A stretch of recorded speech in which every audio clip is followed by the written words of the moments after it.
Вітаю спадарства, гэта Пік Свабоды, з вами Дмітрий Гурневич. 2 красавіка спаўняецца 30 гадоў з пачатку беларуска-расейскай інтэграцыі. Рэжым Лукашэнкі разглядае гэты час як поспех і імпульс для развіцця краіны, а апаненты ўлады праз прызму залежнасці страчаных магчымасцяў. Што гэты саюз даў беларускай эканоміцы і палітычнай сістэме, як ён адбіўся на культуры, мове і ідэнтычнасці? Сёння у нас пра гэта будуць разважаць рэдактарка праекту «План Б» Вольга Лойка і Цімох Акудовіч, беларускі гісторык.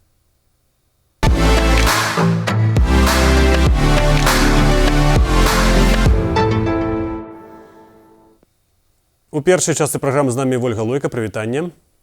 Привет. Вольга, інтэграцыю з Расіі часам называюць або свядомым выбарам, або вымушаным. Некаторыя гавораць, што Лукашенко ўвогуле там агент КГБ, ФСБ і яго прымусілі, або фактычна такім чынам як бы ініцыявалі гэту саюзную дзяржаву. На твою думку, што насамрэч пачалося ў 96-м годзе 2 красавіка, дзень яднання беларусаў народу Расіі, так званы? Да, сложный у меня вопрос оказался. Я не люблю конспирологии, поэтому вряд ли, конечно, он агент кого-то, чего-то, но, безусловно, без России судьба Беларуси определялась бы совершенно иначе. Да, знаешь, что случилось бы с Беларусью, если бы не Россия? Что тогда началось? Ну, тогда начался очень простой на тот момент понятный путь, потому что это единственный путь, который, собственно, сам Лукашенко мог себе представить. Да? Это человек, который... Для него история началась после 1917 года, как и для многих советских людей, детей, партийных деятелей и так далее. Да? Он себе представлял Беларусь только в союзе с единственным, так сказать, образованием – это Россией. Да? И долгие годы нам, наверное, многим казалось, что ну а кто, если не она, ну а как, мы же маленькие. Ну, вообще не знаю, с чего взяли мы, что мы маленькие. Мы всегда были, в общем-то, европейской страной вполне средних размеров. Да? Знаешь, я вот начну сразу со своей экономической темы. Да? Вот нам казалось, там, что Беларусь там без России, что Беларусь без промышленности, что Беларусь без советских гигантов. Да? А вот мы сели, покрутили, да, и выяснилось, что у нас вот есть одна область, которая не досталось ничего от Советского Союза в плане промышленных каких-то гигантов, крупной промышленности, да, это была Брестская область, годами над ней, в общем-то, немножко так подтрунивали, знаете, ну, серии, что с вас взять, да, вот не повезло вам, нет у вас, значит, ничего великого, масштабного, мощного, да. И сейчас, когда все падает, когда все реально в жесткой зависимости от России, когда сплошные санкции и сложности, а вот она растет, да, и, значит, у нее промышленное производство колосится, и гринфилд-бизнесы построились, да, без всяких приватизаций, ваучеров, без каких-то схематозов, без залоговых аукционов, да, вот, ну, просто вот талантливые люди, да, возможно, это заняло немножко дольше, ну, талантливые люди построили, да. Поэтому то, что на тот момент нам казалось, боже мой, если рука России, значит, не протянется к Беларуси, как же мы будем, бедные, убогие, мы же никогда так не пробовали. Ну вот, попробовали бы, наверняка у нас получилось. Судя по там, предпринимательскому потенциалу Беларуси, научному, по мне так вполне бы получилось. Ну, конечно, в момент в тот было страшно, да, ну как, распалась 1/6 часть суши, господи боже мой, а тут еще Лукашенко психанул, да, что, слушайте, импичментом грозят, где же такое видано, да. Ну вот, позвал на помощь россиян, преодолели парламентский кризис, и все стало хорошо. Ну, насколько хорошо мы можем судить сейчас, когда Беларусь фактически соучаствует в войне. Да, вряд ли это то, чего мы все хотели и на что мы рассчитывали тогда, 30 лет назад.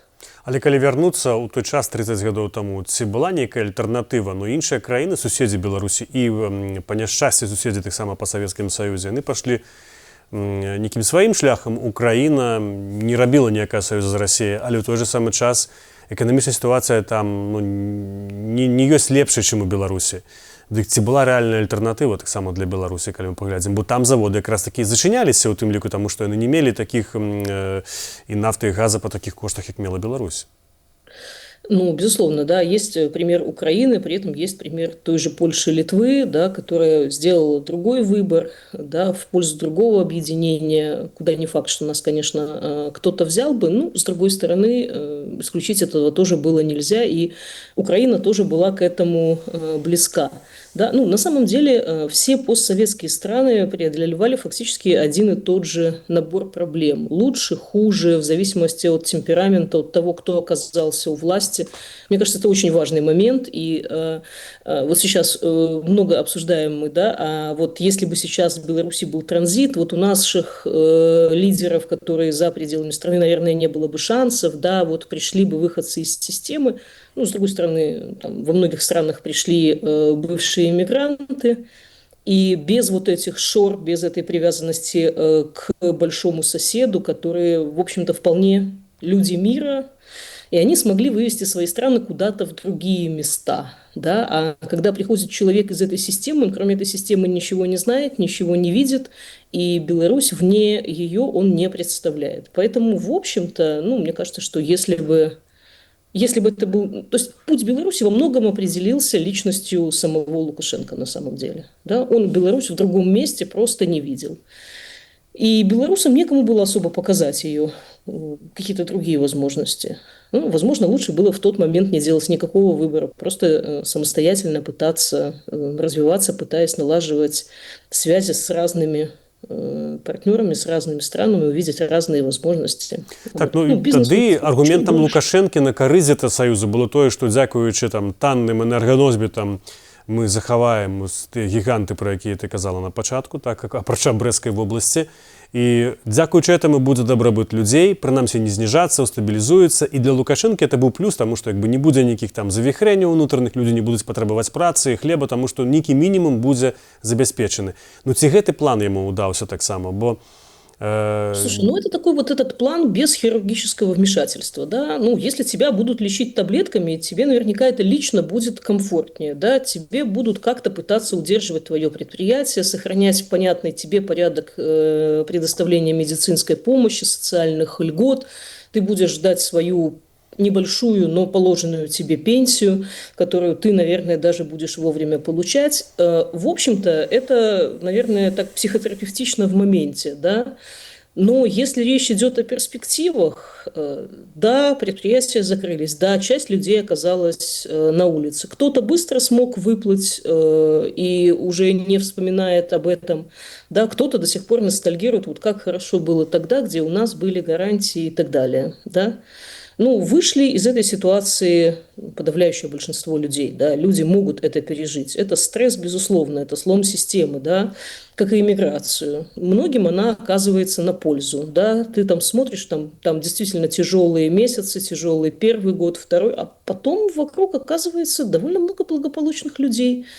Им было тяжело, они справились, выучились, они не боятся чего-то нового. Ну, вот мне кажется, что тот первый этап, первые шаги были бы наверняка сложнее, но ведь они же и были не очень простыми, да. Все равно система ломалась, все равно кооперационные связи рвались, все равно это восстанавливалось в какой-то довольно такой кривой форме, особенно в начале, да. Ну, поэтому этот путь был бы, наверное, сложнее. А может быть, нет. Ну, знаешь, это такие вот очень много «бы». Вот. Но для меня вот этот путь – это такое отражение личности Лукашенко. С ним другим путем мы бы точно не пошли, просто потому что он не представляет себе другого пути. У него вообще одна из самых слабых сторон – это отсутствие абстрактного мышления. Да? Вот он себе видит, как оно, как у него бывало, да, и говорит: вот, ребята, все со мной уже было, сейчас я вам расскажу, как. Ну, а бывает-то по-разному. Такі ў часы таксама гэта саюзнай дзяржавы па-рознаму бывала пры Макеі, у яго была ідэя ўвогуле 30-30-30, калі казаць там пра імпарт-экспарт.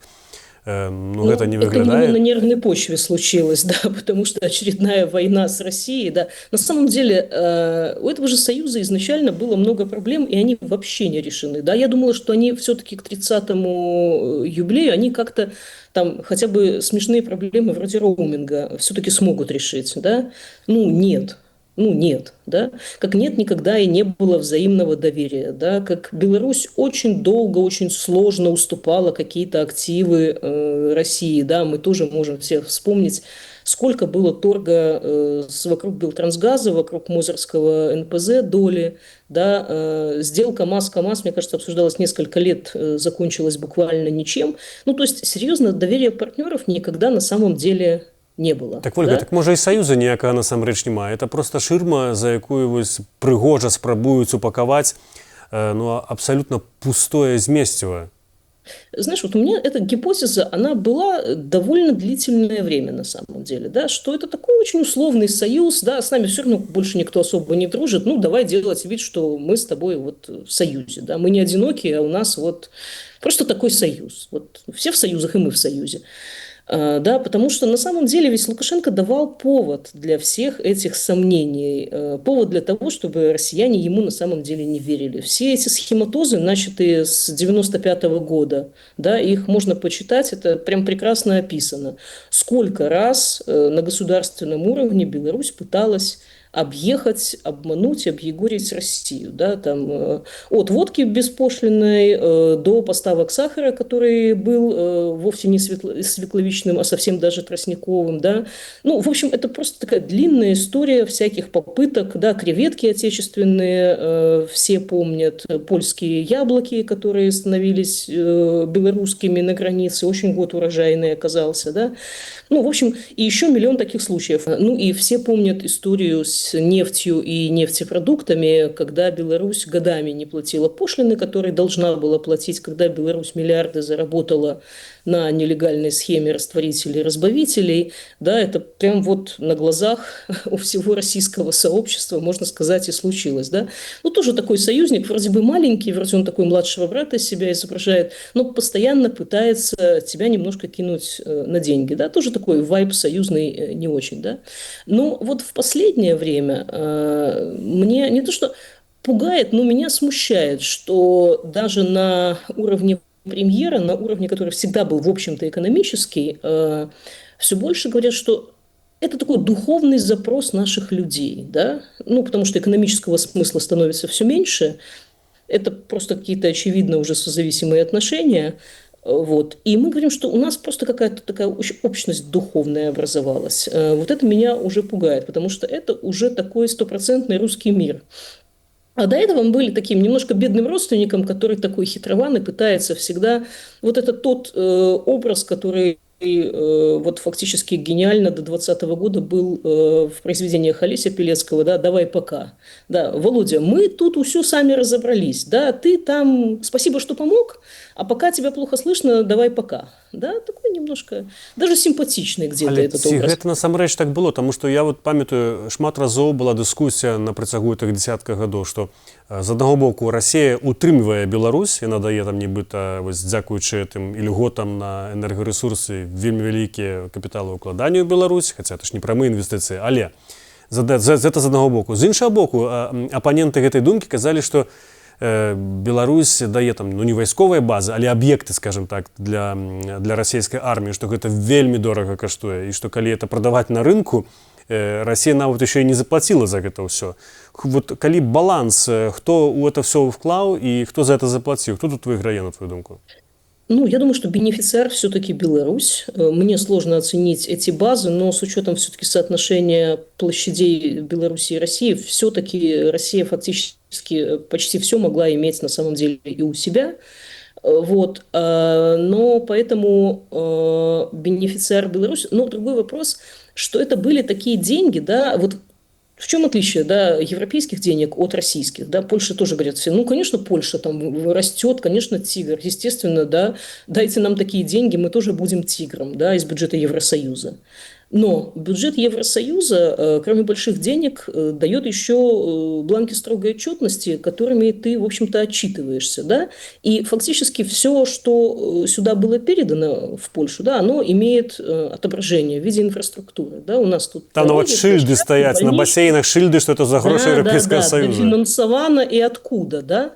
И попробуй вот это куда-то день, да, а вот Белтрансгаз, который мы там продали, долго торговались и прям вот отдали эту ржавую трубу несчастную, которая по мере торга она становилась из национального достояния ржавой трубой, да, там как цены сошлись, этих денег даже никто не видел, не вспомнит и так далее, потому что это все съедалось моментально, к примеру, там Все ушло на модернизацию. Кого, чего, с какой эффективностью, где оно, где выхлоп, нету, да? Или, ну, вы знаете, там деньги пришли, спасибо, но мы тут удерживали курс белорусского рубля какое-то время, да, и, ну, на это немножко дорого нам обошлось, да? Ну, вот таких финтифлюшек в Евросоюзе, конечно, бы у нас не было, да, ни схемок, ну, то есть они были бы, но они были бы в гораздо меньшем масштабе, да, в рамках частных инициатив небольших, да, за которые бы больно били по голове. А здесь фактически, ну, вот годами такие схемки Мгм. процветали, и ничего особенного за это не было, да, ну, кроме нескольких скандалов, конечно, да, вплоть до развода, конечно. Вот, мы помним там с Путиным споры про газ, там неподписание таможенного кодекса демонстративное. Ну, это такие прям вот всплески независимости в основном для внутренней аудитории. А в итоге все равно все заканчивалось одним и тем же, куда вы от нас денетесь. Ну и вот походу никуда.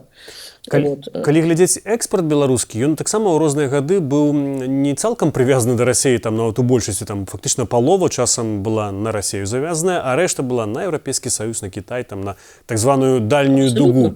Але Там было даже где-то 42-43%, вот когда мы эту треть пытались так, добиться, и прям к этому шло на так самом менавіта. деле. І ці правільна туды гаварыць, што Беларусь была гэтыя гады прывязаная або залежала ад расійскай эканомікі? Она была привязана к ней, но потом, слушайте, ну, Лукашенко же довольно везучий, да, ему фактически подарили вот этот замечательный проект парка высоких технологий, который уже тогда давал, в общем-то, там под 5% ВВП с перспективой 15%, а это абсолютно не российский рынок, это полная независимость, это совершенно мировая конкурентоспособность. И казалось, что вот еще момент, ну, там у нас сейчас там доля России там 43-45, вот еще ПВТ, ну и фактически мы и выйдем там, да, там экономика 4.0, там и пятый уклад на горизонте, ну, короче, вот как-то мы куда-то шли примерно туда, да, к этой большей независимости, к меньшей привязке, вот, и казалось, что еще чуть-чуть, и, в общем-то, мы туда дойдем. Но вот что-то нам помешало. А ці бачыш ты ўвогуле ў эканамічным плане нейкі плюс або нейкае за, калі казаць пра інтэграцыю з Расіяй? А вот на удивление я больших плюсов не вижу в том плане, что когда к нам приходили западные инвесторы, они приходили с технологиями со своими, да. Даже этот Макдак, да, с Макдональдс, который с булкой, с колбасой и так далее, ну, фактически это к нам принесли технологию, да. Пришли деревообработчики, литовские, австрийские, принесли совершенно новый для нас вариант переработки древесины, очень высокая добавленная стоимость и так далее. Да? Западные инвесторы приносили технологии, навыки и так далее. Ну, что принесли нам Белтрансгазу? Слушайте, мне сложно оценить эту отрасль, да, но фактически нам принесли вот эти все издержки голландской болезни, да, жесткой зависимости страны от сырьевого сектора, от сырьевой экономики. Вот. Зачем это было надо Беларуси? Ну, такое. Да, вот Але з іншого боку, Германія таксама была залежна ад расійскага газу, тому што па газопроводе паўночным. Не мы одни купились, ну, естественно, ну, потому что дешевый газ – это ресурс, тем более, что… Кожны хацеў бы танны газ видела... мець у Европе. Вот, Германия видела возможность этот газ использовать замечательно. Ну, у нас фактически там энергоемких производств было Гродно Азот, БМЗ, ну, в общем, не так много. А в Германии они видели возможности использования. Вот, ну, на самом деле, по энергоносителям сотрудничество – это одно, а полная зависимость экономики – это все-таки другое. И на самом деле Лукашенко этот момент тоже четко почувствовал, потому что оказалось, что в 2022 году, когда начали уходить западные инвесторы, что на их место прям начали активно поступать россияне, тем более, что белорусы на фоне и репрессий 20-го, и войны 22-го, многие принимали решение о выходе из бизнеса и о релокации своей. И россияне активно пошли, но фактически Лукашенко был не в восторге от этой идеи. И Макдональдс не отдали под россиян, и многие другие активы. Фактически вот этот налог 25% тогда ввели, и нельзя было продать там напрямую от недружественного собственника российскому собственнику новому. Да? Беларусь совершенно сознательно поставила этот барьер, потому что иначе получилось бы, что реально Россия нас скупит. Причем не госпредприятия, за которыми мы годами торговались, безусловно, но в итоге они остались собственности, а как раз более ценные сейчас частные бизнесы, наши скрытые чемпионы, наши региональные чемпионы, ну, в общем, множество хороших, крепких компаний. Да? А когда вот этот торг шел долгий насчет 5 интеграционных проектов, когда Медведев там уже пытался руки выкручивать, один из них был МАЗ-КамАЗ, ну, КамАЗ же тоже нашел себе прекрасного партнера вместо МАЗа в виде Мерседеса и, в общем, сильно не грустил на самом деле. Вот, потому что технологии, потому что навыки, потому что дополнительные возможности и экспортные, ну и Угу. маркетинговые наверняка. Вот. Ольга, вот ты вот пералічваеш гэтыя ўсе нюансы ў гэтых эканамічных адносінах паміж Менскам і Масквой. А як это суадносіцца з тым, што мы чуем вельмі часта ад розных спецыялістаў, аналітыкаў, палітолагаў, што Масква ўжо дзесяцігоддзямі цалкам кантралюе Беларусь. Ну я так разумею, што калі б хтосьці кантраляваў цалкам Рэспубліку Беларусь, то не было б патрэбы спрачацца пра нейкія дэталі з Лукашэнкам, яны проста маглі прыціснуць яго нагу ў дзвярах і сказаць: так, мы хочам это. А так нейкія малочныя войны. Мы не продадим вам то, вы не приватизуете то, будем домовляться долго по цене на конт Белтрансгазу. Як такое магчыма ў такой ситуации? Ну да, это тот статус, который, да, в соцсетях обозначается как «все сложно» на самом деле. Ну, был какой-то момент, когда казалось, что Россия так может сделать. Сейчас, наверное, действительно со временем, когда Беларусь оставалась единственным союзником, когда эта риторика, в общем-то, была востребована в России, когда казалось, что это вот там интеграционный потенциал Российской империи, вот видите, вот у нас даже младший брат есть. То есть это тоже, в общем-то, хотелось такой демонстрационный образец, да, хотите как в Беларуси, приходите под наше крыло, и у вас тоже, значит, будет хорошо. Тем более, что с остальными-то странами у России сильно хорошо не было. Вот, поэтому, ну вот как-то протянули, да, вот как-то они так немножко затянули с этими отношениями, а дальше действительно они настолько слиплись, что сейчас представить их одного без второго довольно сложно. Вот. Но в этом их, наверное, в моменте сила, в перспективе большая слабость, потому что я не представляю, кому еще Лукашенко может быть полезен в этой ипостаси, да? Как игрок неудобный, недоговороспособный, склонный ко всем вот этим схематозам мутным и так далее, и, по-моему, не очень контролирующий ситуацию в Республике Беларусь. Это я как потенциальный инвестор оцениваю. А скажи, а на твою думку, ці магчыма павогуле было утрымаць Лукашенко всю гэту аўтарытарную сістэму на працягу дзесяцігоддзяў, калі б не Россия? Ці все-таки это было аўтаномна ад Москвы все? Слушай, я думаю, что все бы закончилось в 96-м на самом деле. Вот. Я тогда по малолетству еще не очень представляла масштабы, но мне даже тогда было ощущение, что если там не вмешаются русские, то все закончится несколько иначе. Если бы Черномырдин тогда не прилетел, вот, шансы Лукашенко на импичмент, мне кажется, были бы очень и неплохими. Вот. Ну, или на то, что отозвал бы он этот свой пакет законов об усилении своей власти, и, может быть, как-то это пошло бы все иначе. Да? Но вот прямое вмешательство, да, помогли договориться белорусам. Спасибо большое, лучше бы не надо, но да, что случилось, то случилось. І, до речі, тоді і протести ж були, і Мінська весна, так звана, вельмі шматлюдная. Але по якой-то причине яны або не привялі, або все-таки привялі, на твою думку, да плёну, тому што адны кажуць, про то яны пацярпелі паразу, таму што была падпісана там дамова, пачалася інтэграцыя, а з іншага боку, іншыя сцвярджаюць, што Беларусь магла б стаць такім Башкартастанам, Татарстанам у складе Расійскай Федэрацыі, а захавалася, як бы там ни было, як незалежная прызнаная дзяржава. Ну, тут с этим не поспоришь. Действительно, в моменте, пока мы еще сохранились, да, я надеюсь, этот аргумент у нас останется на перспективу средней и долгосрочную на самом деле.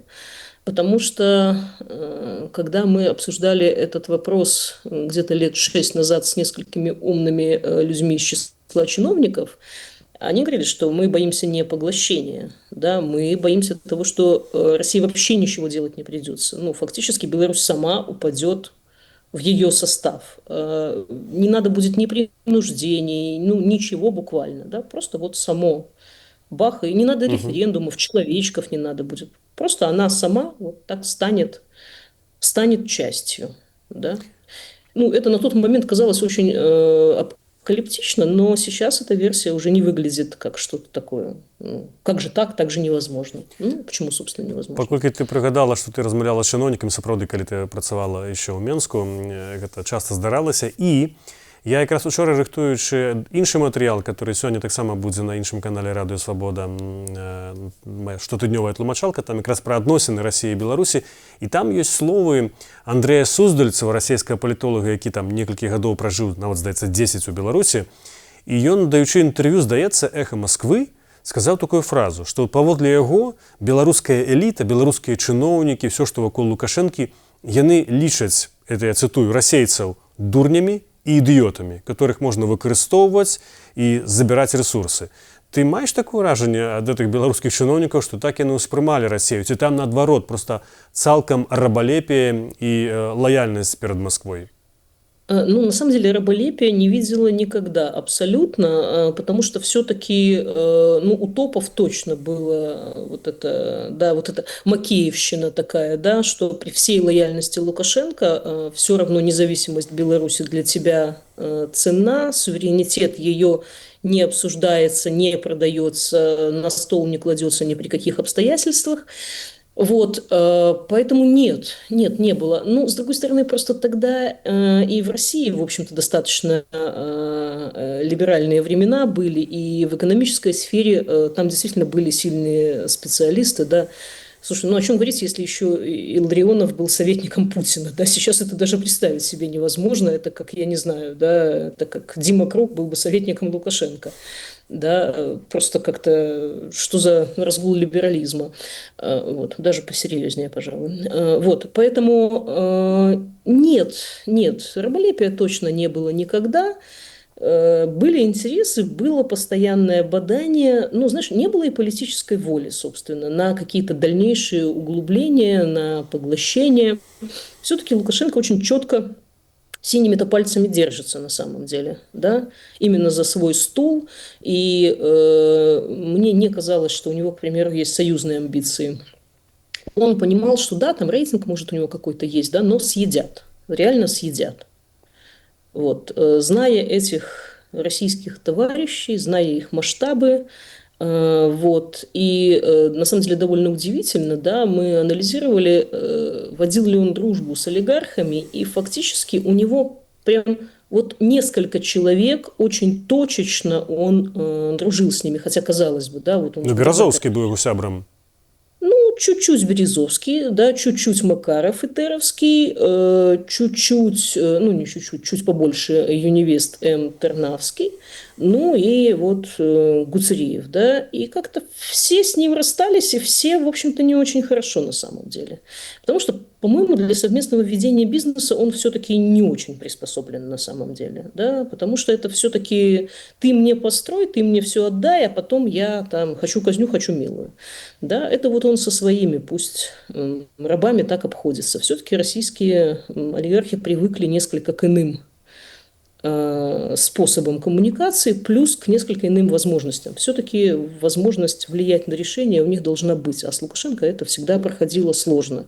В этом его сила, ну в этом же, собственно, его и слабость. Да?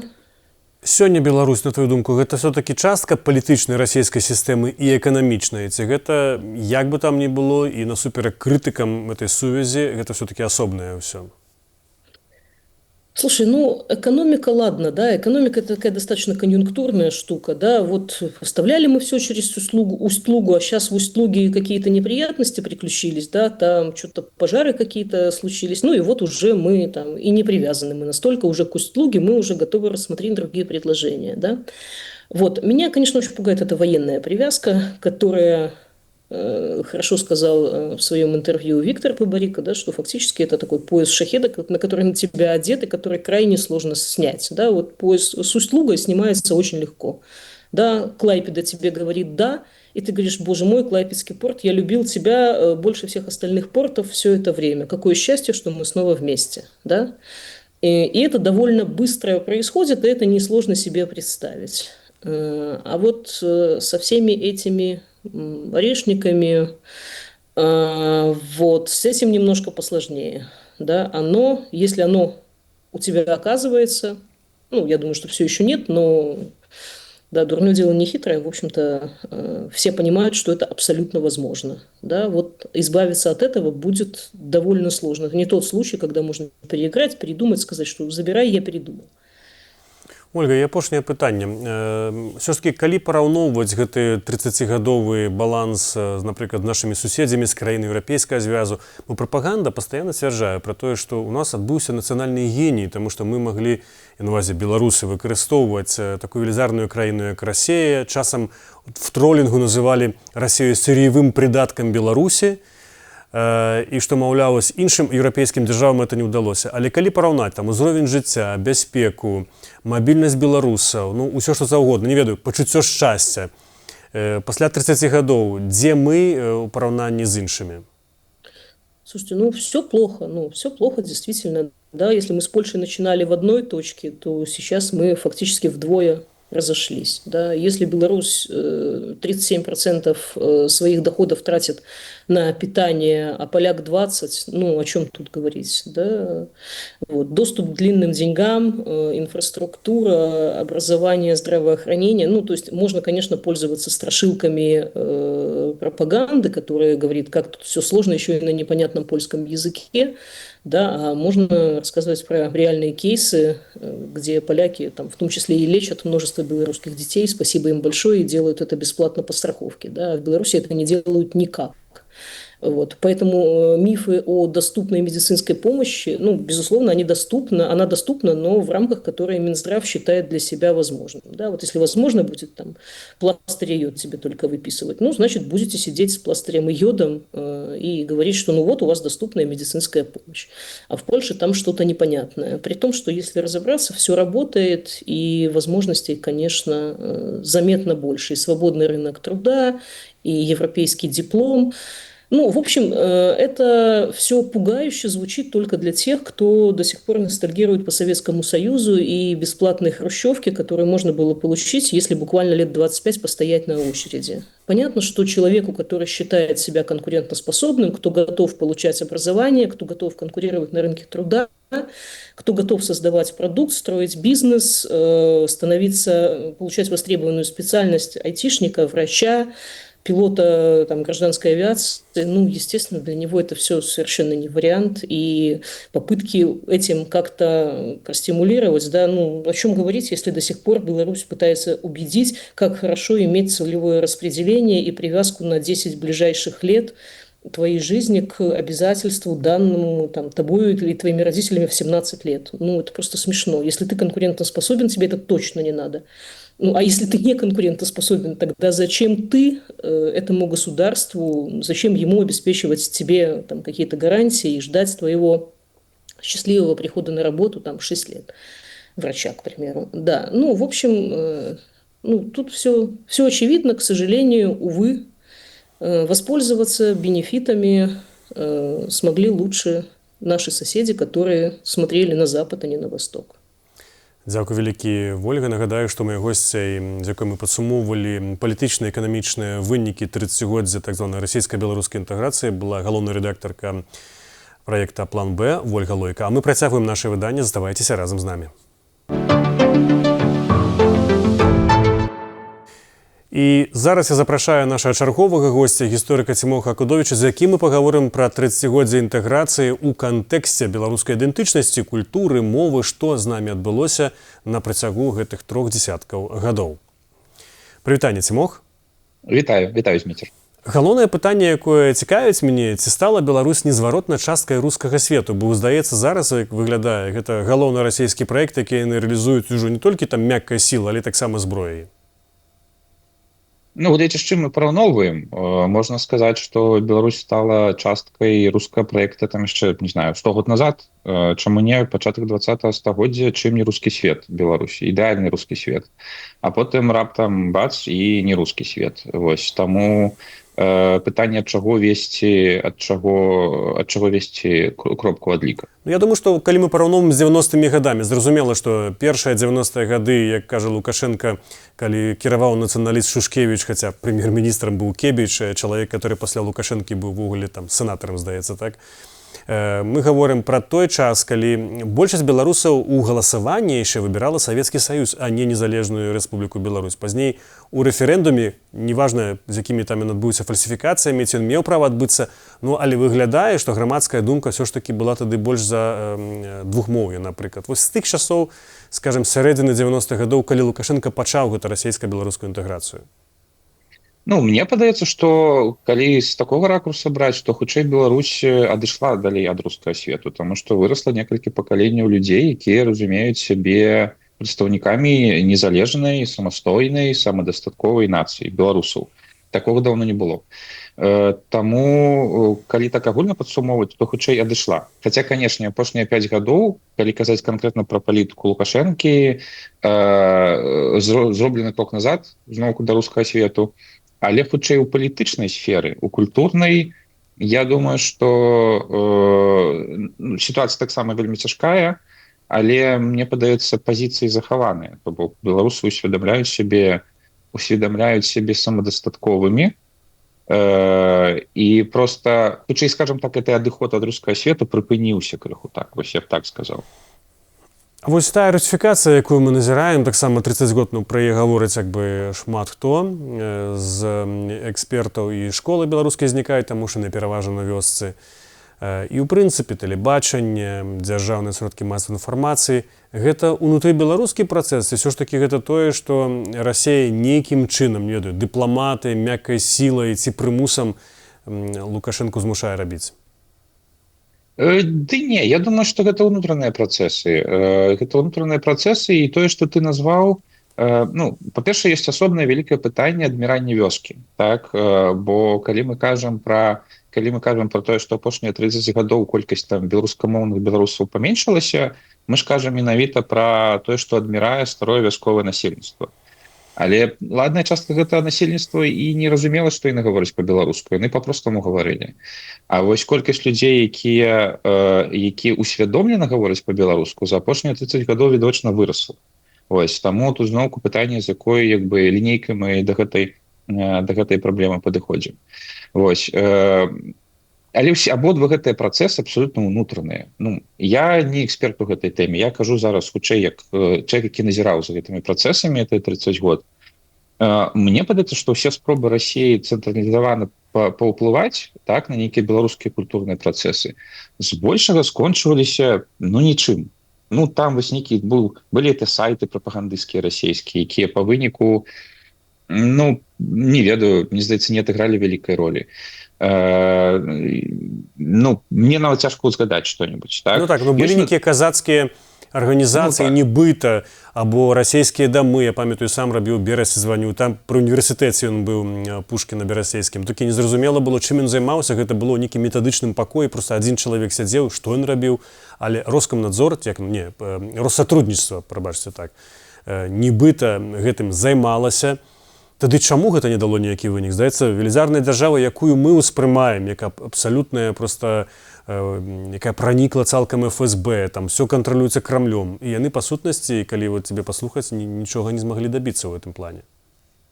Ну, яшчэ раз, мы не то, што нічога, мы кажам канкрэтна пра ўплыў на ідэнтычнасць, так, як бы на вялікія працэсы. Бо тактычна там шмат чаго зрабілі, але стратэгічна, ну, мне падаецца, што проста на самой справе Расія не дуже ўмее мягкую сілу, вось як гэта не дзіўна, так? Яны прывыклі да гэтых ФСБшных всякіх праекцікаў, бок альбо нападаць ужо канвенцыйна вялікай вайной, альбо інтрыгаваць на ўзроўні вось гэтых там падкупіць нейкіх палітыкаў, а гэта ж, ну, на ідэнтычнасць не дуже ўплывае.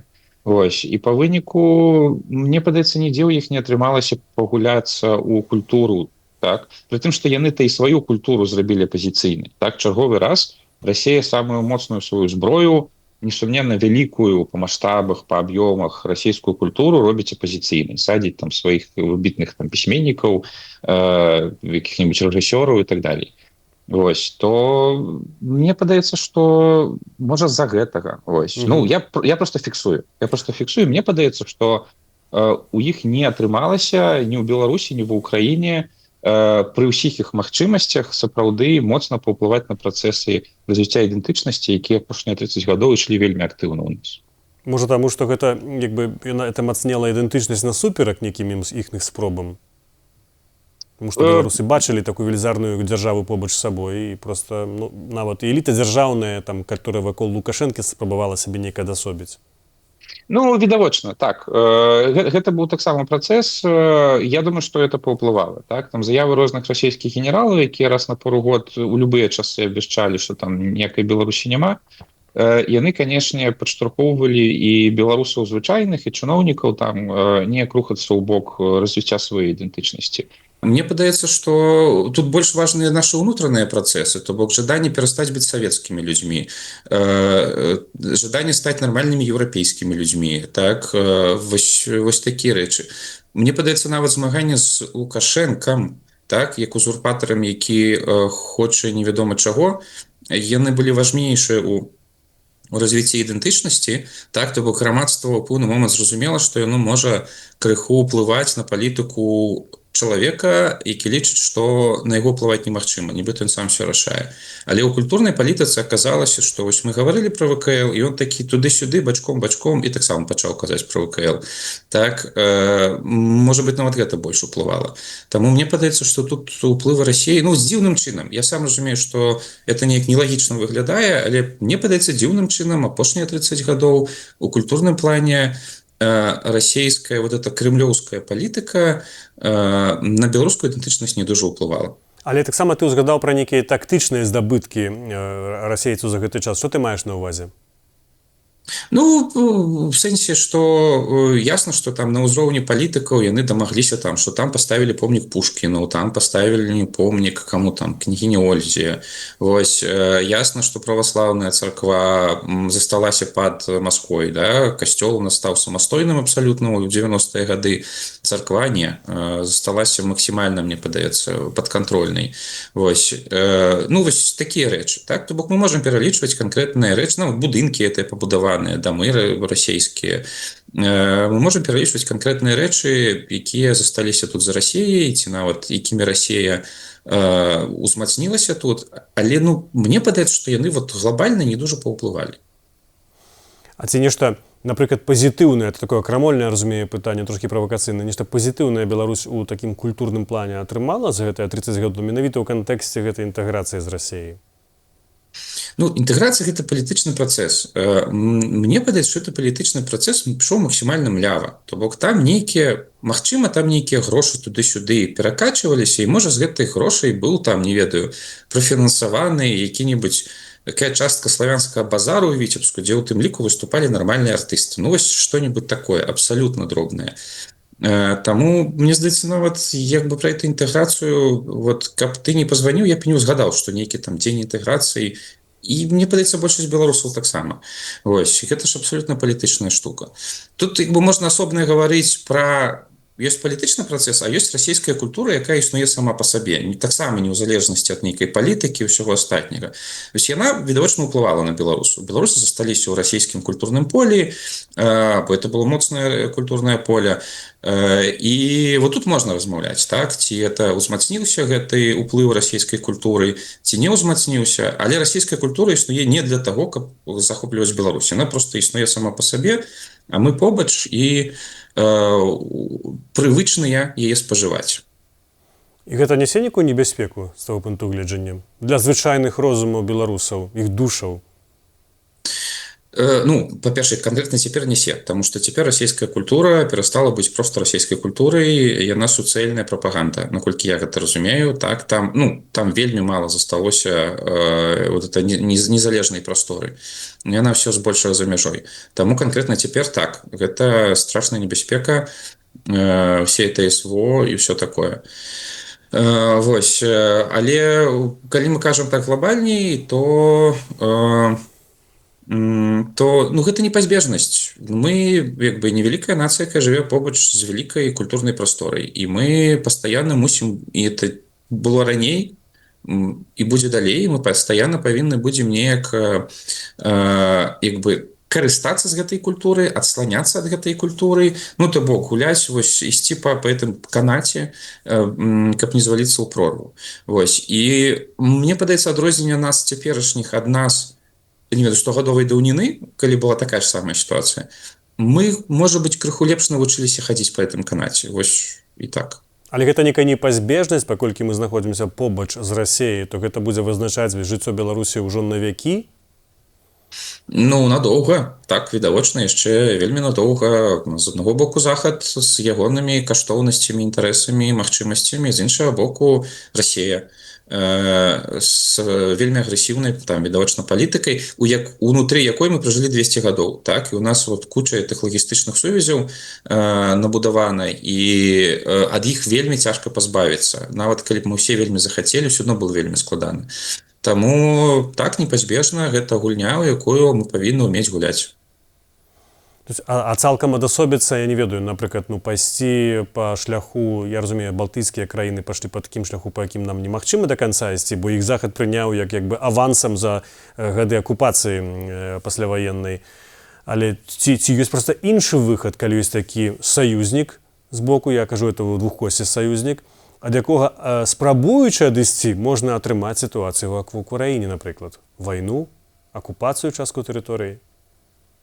Ну, у гэтым ёсць праблема, што калі мы спрабуем будаваць вялікую сцяну на мяжы з Расіяй, чаго мы там шмат хто з нас вельмі хоча, мы можам апынуцца ў сітуацыі Вайшынорыі, так, як бы маленькай рэспублікі на мяжы з Літвой. Вось, бо нават ладная частка беларусаў, асабліва ўсходніх, пабудову такой сцяны не падтрымае. Вось. І дзякуй Богу, я не палітык, мне не трэба прымаць такіх рашэнняў, але, ну, я думаю, все разумеюць гэтыя пагрозы. Так, што знаходзіцца пад ценню Расіі вельмі небяспечна, асабліва цяпер, але і выхад з этой цені таксама вельмі небяспечны. І гэта, ну, выклік для нашай нацыі, з якім трэба нешта рабіць. Ну, вось ты параўнаў гэта з хаджэннем па канаце. А што гэта ў практычным сэнсе азначае для людзей? Яны ж разумеюць цудоўна, што толькі ты, прабач за такое слово, рыпнешся у бок, я не ведаю, еўрапейская звяза, НАТО, або проста паспрабуеш адасобіцца ад Расіі нават на ўзроўні проста нейкіх там заяваў. Адразу будуць заявы Пуціна, што як у 2020 годзе, што мы там рыхтуем нейкі рэзерв, і калі што мы дапаможам Лукашэнку кантраляваць сітуацыю. Это ж зачыненае кола. Ну, калі мы кажам пра звычайных людзей, то мне тут падаецца, што ёсць даўно адпрацаваная тактыка, якой зноўку беларусы неблага ўмеюць карыстацца, гэта дуля ў кішэні. Вось.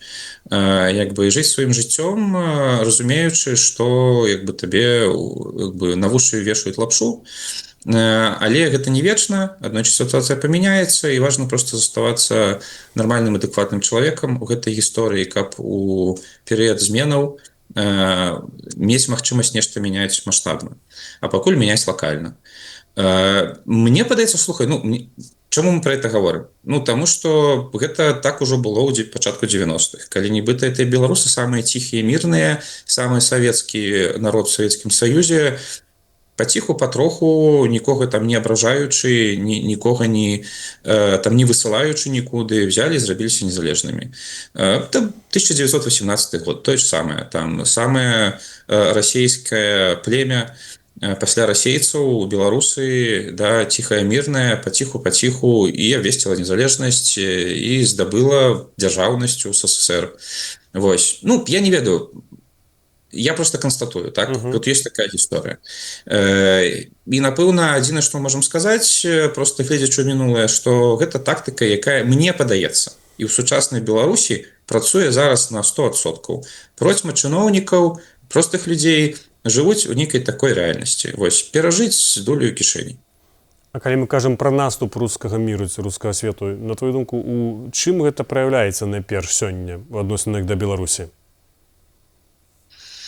Ой, я ж даўно не быў у Беларусі. Мне па шчырасці тут, калі мы кажам пра канкрэтыку, унутры Беларусі мне вельмі складана нешта казаць. Як бы я разумею, што шмат якія людзі паддаюцца расійскай прапагандзе, якая працуе разам з беларускай. І гэта сур'ёзна. Ну, несумненна, гэта вельмі сур'ёзныя зрухі. Вось. З іншага боку, на супрацьстаянні гэтаму нараджаецца новае пакаленне беларускіх незалежнікаў, вось, у вельмі складаных умовах, але таму яны, можа быць, будуць там нават больш амбітныя, зацятыя, чым мы, вось, таму што ты, ну, як бы жывеш у гэтай прасторы небяспекі. Таму, ну, там складаныя працэсы, вельмі цяжка нешта аналізаваць. Мы жывем у перыяд перамен. І яшчэ одне пытанне, ці бачыш ты хоць нейкі аргумент за інтэграцыю з Расіяй? Ну, я асабіста відавочна не. І калі мы кажам пра... Ну, калі казаць пра ідэалогію, то тут жа кожны можа накідваць сваіх аргументаў, яны все будуць неадназначныя. Але, яшчэ раз, інтэграцыя – это пра палітыку, это палітычнае дзеянне. І тут не пытанне падабаецца, не падабаецца, тут пытанне таго, што прапануюць контрагенты. Таму, калі мы кажам проста, ці мы за інтэграцыю, конечно, супраць. Але калі перад наступным палітыкам беларускім паўстане пытанне інтэграцыя альбо акупацыя, ну, то, пагадзіся, сітуацыя крыху мяняецца, і разважанні пачнуцца крыху па-іншаму.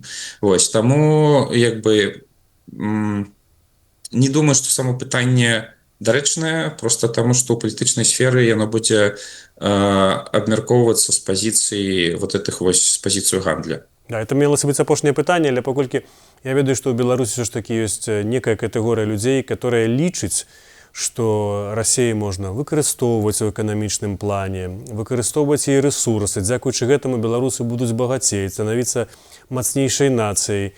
І гэта рэальнасць, людзі так сапраўды думаюць, я гэта бачу на ўласныя вочы. Я таксама бачыў, і да 2020 года гэта пазіцыя была, скажем так, до 2014 года гэта пазіцыя была досыць новатарская, выглядала свежа, вось, і цікава. Да 2020 года яна выглядала, ну, ўжо не свежа, але больш-менш адэкватна. Ну, але пасля там 22 года я разумею, што яна захоўваецца, напэўна, у Беларусі, ну, але стратэгічна тут же ж пытанне, як бы, пытанне пазіцыянавання, так? Нават калі мы паспрабуем на гэту пазіцыю стаць, там, на хвілінку, так? Пытанне ў тым, ці ты на што ты патраціш рэсурсы, узятыя цяпер у Расіі. Ну, вот Расія аддае рэсурсы табе, на што ты іх патраціш? Просто каб пажыць, ці каб все-таки пабудаваць нейкую моцную базу, каб у нейкі момант все-таки адстроіцца ад Расіі. Бо стратэгічна, і мы это бачым у гісторыі, жыццё пад крылом там нейкага большага вот этого брата старэйшага, яна прыводзіць да вялікіх праблем. Ну, як бы, нам далёк хадзіць не трэба, так, калісьці наша шляхта лічыла, што жыццё як бы ў ціні Варшавы і Кракава это цалкам ок, мы браты славяне, навекі, ўсім комфортна. А па выніку патрошкі і ідэнтычнасць тутэйшая размылася амаль што ў нуль. Вось, таму стратэгічна, канешне, гэта вельмі небяспечная пазіцыя. Туды самае-самае апошняе пытанне. Паколькі ты ўзгадаў шляхту і Рэч Паспалітую, польскія арыстакраты падстройваліся пад Расію. Яны, фактычна, частка з іх супрацоўнічала з расійскім імператарам, з царом. Яны на гэтым больш страцілі ці атрымалі? Менавіта ў тым кантэксце, у якім яны апынуліся, калі іх краіну захапілі, кантралявалі іншыя. Ну, канкрэтна яны, там ж кожны па-рознаму. Хтосьці, ну, змог захаваць свае капіталы, хтосьці іх павялічваў там для сваіх дзяцей. Вось і ўсё. Калі казаць у разрэзе нацыі, то, ну, напэўна, у гэтым ёсць сэнс існавання нацыі, што розныя часткі нацыі крыху па-рознаму дзейнічаюць і закрываюць розныя сферы. І таму гэта па выніку нейкая з фішак спрацоўвае, так? Як бы частка польскай шляхты там супрацоўнічала з расійскай адміністрацыяй, частка там ахвяравала жыццямі, але па выніку, калі адкрыліся дзверы, вот эта магчымасць здарылася ў пачатку 20-го стагоддзя, дзеці тых, хто захоўваў капіталы, яны ўклаліся у рэвалюцыю, у пілсудскага, умоўна кажучы. Ну, я зараз моцна спрашчаю эту гісторыю. Вось. А дзеці тых, хто ахвяраў жыццямі, былі гатовыя помсціць за бацькоў. І два гэтых абсолютна розных вектара склаліся ў магутны выбух польскай нацыі. Дзякуй вялікі. Гэта быў гісторык Цімох Худовіч. Мы гутарылі пра культурны кантэкст 30-годдзя так званай інтэграцыі Беларусі і Расіі, 30-годдзя, якое прыпадае ў гэтыя дні. Дзякуй вялікі, Цімох. А зараз прапаную паглядзець відэа, у якім мы сабралі для вас храналогію пратэстаў беларусаў супраць інтэграцыі з Расіі, якія адбываліся 30 гадоў таму. Першы буйны пратэст супраць інтэграцыі. Галоўны арганізатар акцыі Васіль Быкаў. Ад 20 до 40 тысяч удзельнікаў сабраліся на плошчы Незалежнасці і рушылі праспектам, прорваўшы кардоны милиции. Заявление белорусского лидера Александра Лукашенко о скором подписании союзного договора безусловно всколыхнули людей. Но мы категорически протестуем, когда всякого рода соглашения подписываются за спиной нашего народа, за спиной наших людей.